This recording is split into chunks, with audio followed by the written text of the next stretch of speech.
Hey everybody, welcome back to another episode here of Live with the Times. Here we are going to be doing the 7th Aliyah for Lech Lecha, wrapping up Lech Lecha. Been a great week, thank God. And Lech Lecha, as we were talking about yesterday, the 6th Aliyah, it was telling Hashem, trying to give Abraham a blessing. And Abraham was little doubtful, and so he had to go a long roundabout way. 13 years later, finally he was able to get that blessing. That blessing also had built in the new name Avraham Avinu. He was a new person with a new name and the letter Hey. And now today we're going to talk about not just Abraham's new name, but Sarai Menu, changing from Sarai to Sarah, getting an additional Hey. What this means, but really this today's Aliyah is mostly centered around the Bris Milah, and this is the main covenant that we have as Jews today, and also Ishmael, right? The sons of Ishmael also perform the Bris. They also do circumcision. And they do it at age 13. Why? Because Ishmael was 13 years old when he did it. Right? Hashem told Abraham Avinu, right, that you and everybody should get it. Right? It says, "This is my covenant that you will keep between me and you and your children after you. Every male must be circumcised. Zot briti asher tishmeru beini ubeneichem ubein zaracha acharecha hamol lachem kol zachar." Right, the Bris Milah, the covenant on circumcision. And later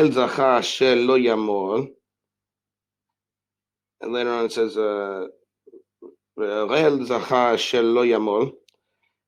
et beser alato v'nikrasa hanefesh hahi mameha et berisi hafa. And an uncircumcised male whose the orla, the foreskin, has not been circumcised, that nefesh, that soul, will be cut off. V'nikrata keres, has kares.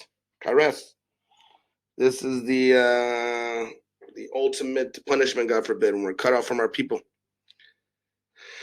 And we have to work our way back to make it back to our people in later lifetimes.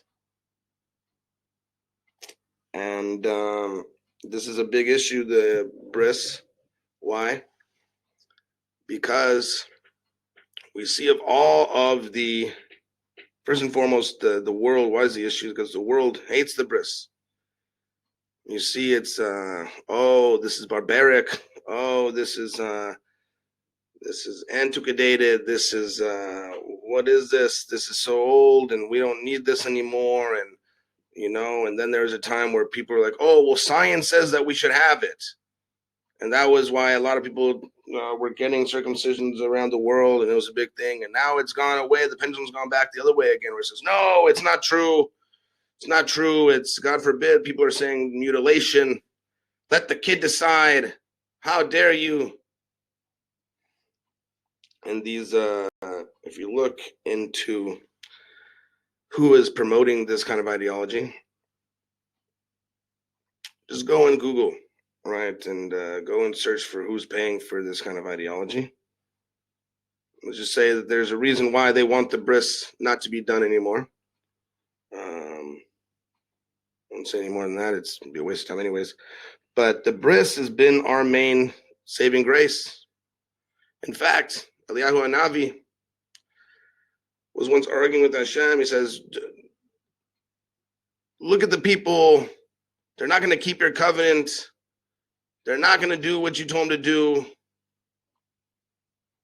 Right? Eliyahu Hanavi was a very strict, and Hashem said, oh yeah, you think so? You think they're not going to keep my Torah? You think they're not going to keep my Bris? Well, guess what? Because you said that, you're going to have to go to every single Bris there'll ever be. And you're gonna have to go to every single Pesach Seder that'll ever be. All right, these are the two things that you see overwhelmingly, almost universally observed by Jews around the world, no matter what denomination they are. Everybody's doing the bris and everybody's doing a Seder. All right, what that Seder looks like, okay. Won't get into that here, but everybody's doing a Seder of some sort. And the bris, overwhelmingly, Hashem shall have mercy on anybody who's thinking otherwise. All right. The fact of the matter is my name is Aliyah. So I'm drawn to brises like a moth to a fire, for like a better analogy. I love brises. There's something about a bris, the holiness, the kedusha. Shekhinah is there, so present. Such a beautiful thing. Some people, they like weddings. I like weddings too, but brises, I wish there was like a national directory of like brises. And every day I could just go to a bris. And I won't even eat the food. I don't go there for the bagels and lox and cream cheese. I walk out usually before the food even comes. But it's just incredible. It's incredible. And yeah, there's you can see people who maybe it's their first kid. The mom and people and why and all this or whatever. Sometimes, I'm not saying all the time. I don't want to make generalizations, but you see the moms that have already had this is their second, third, fourth boy. They're like, he's fine. What's the problem? It's not an issue. And this is the attitude we all got to have, because really, what are we talking about over here? What is the bris? What is the Bris Milah? Rabbi Nachman says the number 13. First of all, in the Gemara in the Nedarim, it says that Milah is exalted, for 13 covenants were made over it. 13 covenants. Why 13? The number 13 represents the exalted level of the Atik, the Keter, which also represents length of days and the 13 attributes of compassion, 13 attributes of mercy. What does this mean? All this cryptic stuff. All right, Atik, corresponding to this what do you call it? The archetypal man, the archetype of what a human is, the ancient human, before all the shtuyot got put in place, and we all became socialized and brainwashed and forgot why we came here. The astronaut who went on a mission and forgot why they're there. They're just eating space food all the time. I don't know if everybody remembers any of that space food. The Keter. And this is cheapening even my explanations, but just to give somebody an idea, right? Atik and Keter corresponding to above das, Chak Babina das, above das, above knowledge, there's the Keter, the crown. And every single world, right, has this level, the Keter, the highest level, the crown, this beyond knowledge, or beyond knowledge even. And so, by performing the Milah, we draw upon ourselves the sanctity of the length of days or long life. Furthermore, by performing the circumcision, a person can attain a level of transcending time. We're beyond time. This is the whole thing, that Avraham Avinu was not destined to have kids. He saw that. So Hashem said, okay, great, no problem. One, I'm going to change your name to Abraham, which will have within it that Rabbi Nachman says that Hey represents das, represents knowledge, right? He got in trouble because he said, how will I know? You want to know before I'm even ready to tell you. I'll give you knowledge, right? First, naseh, then yishma. Do the action, then you're going to know. So when he did the action, he got the hey, he got the knowledge. And Sarah, same thing. She got the hey, Sarah. They both got the hey, which corresponds to knowledge. Also corresponding to das, like I knew her, right? That they knew each other. Corresponding to the union between husband and wife that bears fruit. But the second thing had to do with being above time. That Avraham Avinu had to be above time. He had to be above the stars. The stars said, "You're not going to have kids. You're not allowed to have kids. You're not destined to have kids." And so he had to be above the stars. Both him and Sarah. How do they do that? Through circumcision. It doesn't make sense. It's beyond knowledge, which is, as we said, the keter. It's beyond knowledge. It's beyond what we can fathom and understand in this world. So when we do something that seems beyond knowledge, we also receive things that are beyond knowledge. That's why we can Ein Mazal Israel. That's why Israel is so successful in everything that they're doing. Am Yisrael, Eretz Yisrael. It's always successful because of this, the mitzvah of Bris Milah. And also a person lengthens their days. As we know, every single person is dealing with the same 24-hour time slot. What do you mean lengthening the days? All right, we see that Abraham Avinu, he had long days. He had lengthened days. Yomim came a lot of days. A lot of days came to him.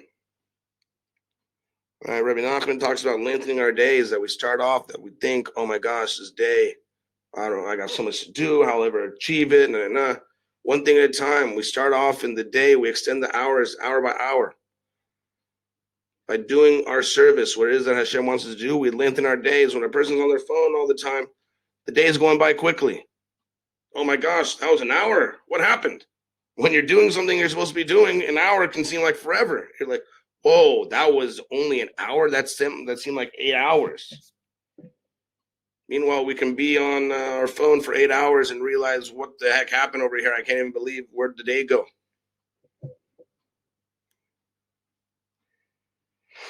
Right, another aspect of the circumcision. Right, so when we lengthen our day, as I mentioned, everybody has the same amount of time, but it contains distractions. 24 hours with distractions, 24 hours without distractions. Right, on Rosh Hashanah, we all get to create how much money we're going to make individually. Right, we're not dealing with the same amount.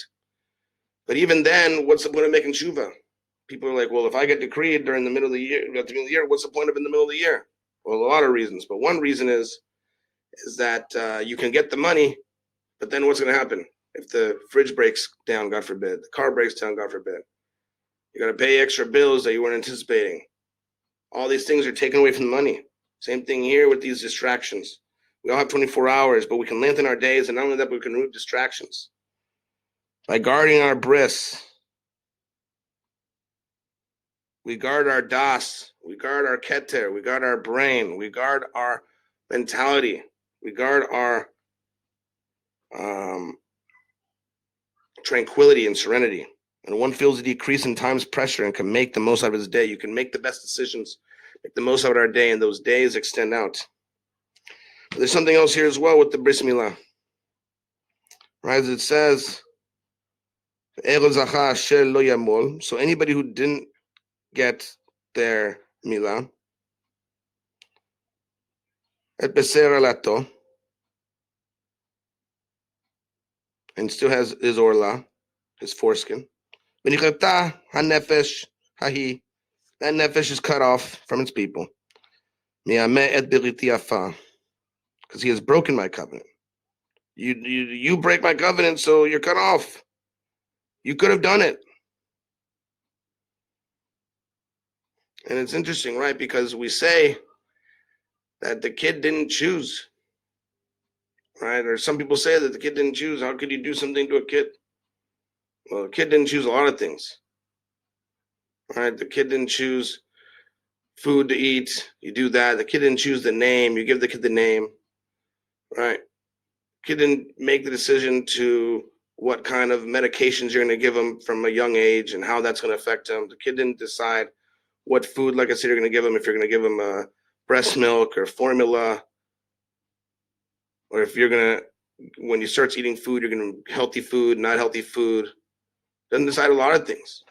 We're not supposed to decide a lot of things. A parent makes the best decision for their kid, hopefully, God willing.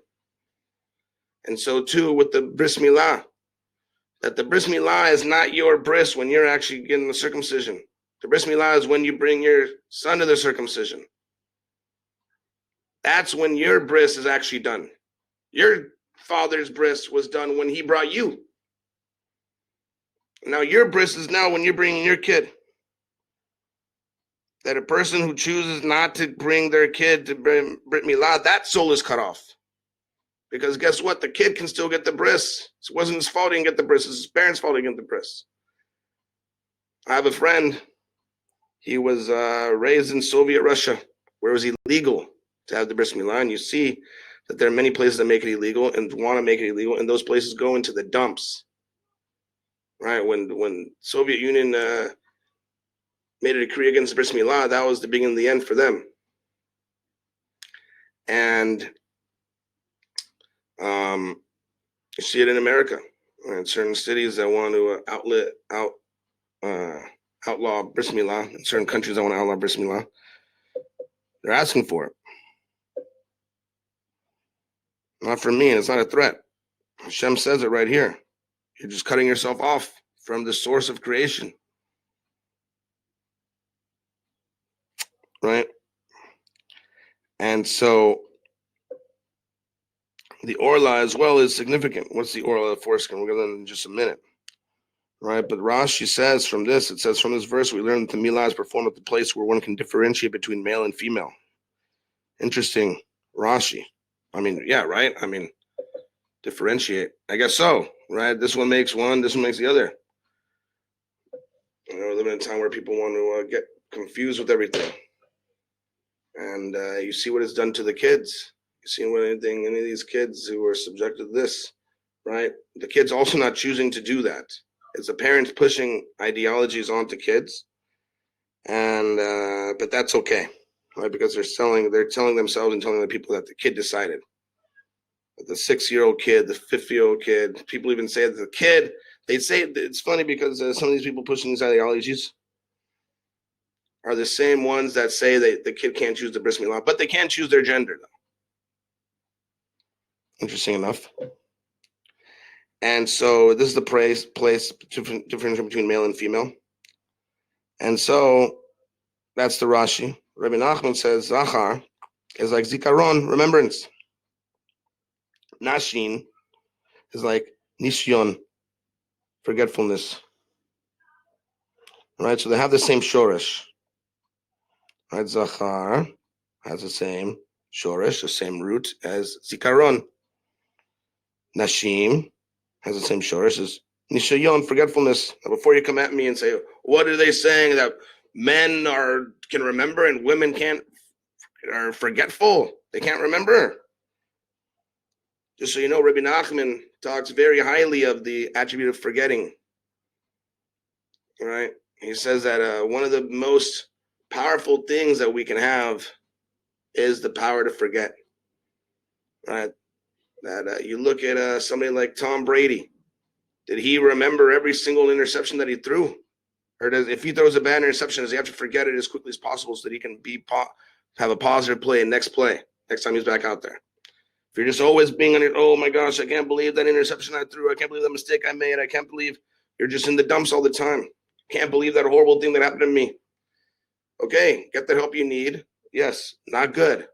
Not saying it's good. Very unfortunate, sad, detrimental situation.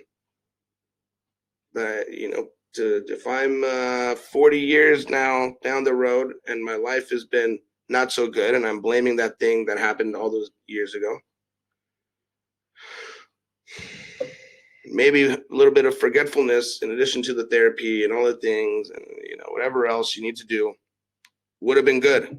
Forgetfulness is very good.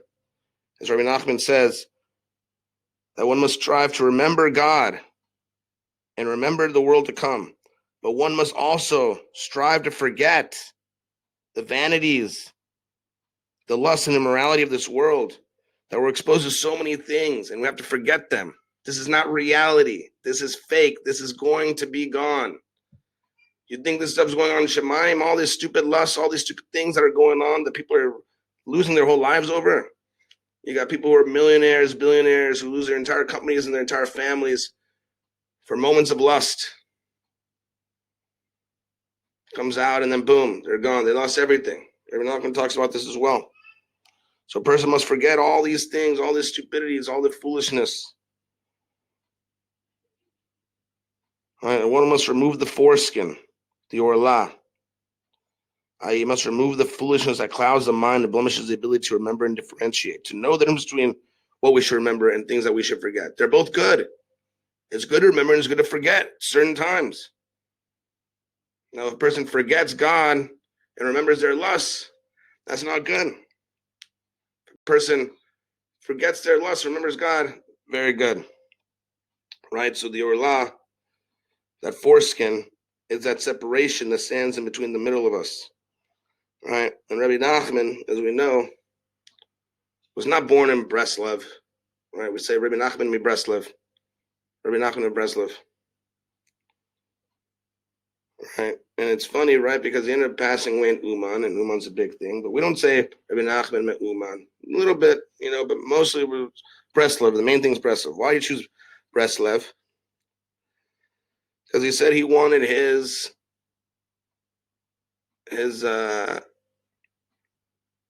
disciples, his followers, to have Basari Lev, a fleshy heart, a heart of flesh, not a heart of stone,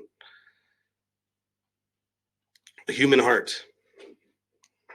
That a person should be able to feel the sensitivities of others, feel that they need to help others, and feel their connection with others, and feel their connection with Hashem, and not to have a hard heart, to have a heart that is disconnected, a heart of stone, that we don't feel others' pain. We're not seeking to connect. We're not seeking to connect with ourselves. We're not seeking to connect with Hashem. It says that a person who has that kind of heart, what does it say? To have an orlah on their heart. It says that when Moshiach Sidkeinu comes speedily and in our days, meaning now, Bezat Hashem, one of the things he's going to do is he's going to circumcise our heart. Why circumcise our heart? Because right now we're not circumcised. We have a heart that has an orlah, that disconnects us, and it seeks stupidities. And when Moshiach will come, we'll feel the connection, the real connection, all these stupid things that keep us disconnected, that keep us fighting each other, that keep us seeing outer differences that don't mean anything, like man and woman. You're a man for 120 years in this world. You really connect with being a man. You're a woman for 120 years in this world. You really connect with being a woman. Your neshama is not identifying that way, which is funny, right? Because the ideology is being pushed, right? But in this world, we are that. We are man. We are woman. So we have to do that. But to think, right, I'm a Jew, right? But I have to be sensitive to other people. I have to be sensitive to non-Jews. I have to be sensitive to everybody. Can't pick and choose. Unless, of course, they're trying to kill me. So this is the way of that we're going to see a true change in the world. What came first, Moshiach or the orlah being cut off? Us connecting with other people, loving other people, seeing that other people, just because they look different, dress different, maybe even observe different communities, different things, different sillinesses, that they are opposite of us, different from us. It's not true. We've got to start our own process, those 8 days from birth until the orlah is cut, until Moshiach Tzidkeinu cuts, which we're in right now, to work on ourselves, to be the best us we can be. And this way, we're going to see that the whole world will have the orlah cut off in a very good way, a positive way. And we'll finally be connected with each other without any silly outer differences, and to see that really, truly inside, we're all one. We're always all one. We're all one piece of Hashem Yitbarach. And we'll see Moshiach Tzidkeinu speedily in our days, rebuilding the third temple. Unity is one. True peace. Shalom. L'chaim.